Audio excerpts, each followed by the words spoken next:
I'm Joan Gray, and I'm the president of Stand Down Together Huntsville. I actually started this 2 years ago when I heard that the previous organization was no longer going to be taking care of veterans, and that just didn't seem like the right thing that needed to be going on in our area. My brother being a Vietnam vet, and my mother being 93 and living my entire life loving everybody, no matter what the circumstances, it became a no-brainer for me. This is just what I needed to be doing. Wasn't real certain why I was being spared. I had 9 major surgeries in 4 years. And then I woke up and I said, this is it. I can make a difference for people in their lives, and if I can only touch one, that will work for me. This was our first annual 3-day stand down for the veterans, homeless veterans actually. And our goal was to allow them to come and have a safe place. Cots with fresh linens, 3 meals a day, hot meals. My hairdresser came and she gave them free haircuts. You could just tell they just beamed after that. I think they felt loved and cared for and respected. That's the big thing. When they leave, they will have a duffel bag with a sleeping bag, clothing, amenities, all the things that possibly they do not have on a daily basis. As a matter of fact, I just offered a blanket to a homeless veteran and he said he didn't need it because he's used to sleeping outside. That just, homeless, veteran are 2 words that just absolutely do not need to go together. And we have a lot of it. My name is Charles Gilliam. I did 6 years Army. I've been homeless on my own since 2003. My name is James Hodges. I spent 16 years in the Army Reserve. I ended up in the mission, and I've been there for about a month and a half, and I've been trying to come out of it. My name's John Mitch. I was in the Army for a while. Now I'm homeless. My name is William Richardson. Everybody calls me Billy.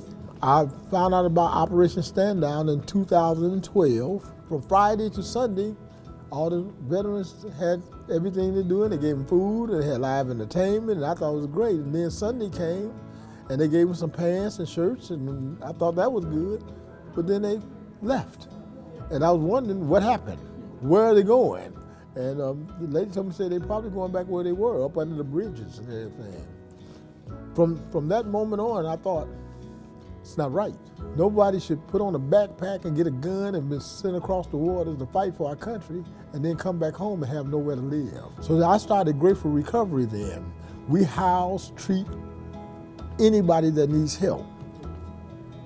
Foot soldiers, they come home, they're trained to kill. Now they come home with mental health problems and they're trained to kill. They're confused. Then they do whatever their drug of choice is to try to feel better. We got to go into mental health with these guys. Now, we're going to find homes for them. That's still not going to solve the problem. We still have a mental health problem here. Unfortunately, I'm homeless now because of my own fault. Things went real wrong. Probably drugs, alcohol. I screwed my life up a long time ago. I was on my own. I didn't care about anything. I always made good money when I was working. I was at the time I blew it all. I regret I haven't done so because now I'm homeless. I got diagnosed with PTSD, so I've been trying to see if I can get disability from the military and medical help, but they told me that I didn't have enough active duty time in. I met one of the gentlemen here. I'm going to pick him up Tuesday morning. We're going to find him housing, going to get him apply for his Social Security and things like that. I'm going to personally not send nobody, I will personally get up and go take him. That's just not with veterans, that's when anybody needs help. If there was only 5 people here, we still supposed to be here and do this. Social workers, get down.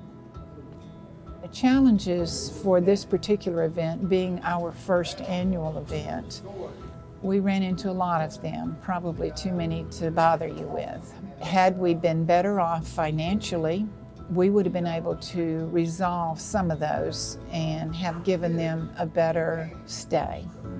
But we weren't, because we run bare minimum month to month. So we're in need of corporate sponsors. We need monetary donations to keep our doors open.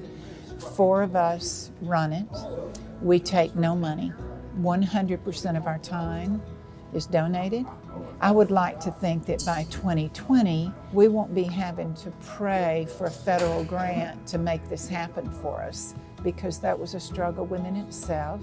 But we made it, and we were blessed. The Department of Labor came in yesterday, and she said, "We are so impressed with your organization. You're going to get a good write-up." That makes your heart skip a beat. What's one thing you want people to know about you? I'm sincere, I'm honest. If I need something, I'm gonna ask you. I'm not gonna take anything. I didn't count on anybody, I always counted on myself. And that's the way I've always counted on myself to do for myself. Whether it was to get myself drugs or do whatever I wanted to do, I did it. Ain't something I'm proud to talk about, but it was what I enjoyed to do. I'm a hard worker, I'm an honest guy, I'm always helping people, and I get along with everybody. What's one thing you want people to know about you? Sorry. I'm glad that God spared my life to do this. I'm a cancer survivor, and I think He spared me for a reason. And I like to think that this is the main reason, so I will not disappoint. This will go on, and I've already secured this venue at the Jaycees building for next year. So the 3rd weekend every year in October will be the 3-day stand down.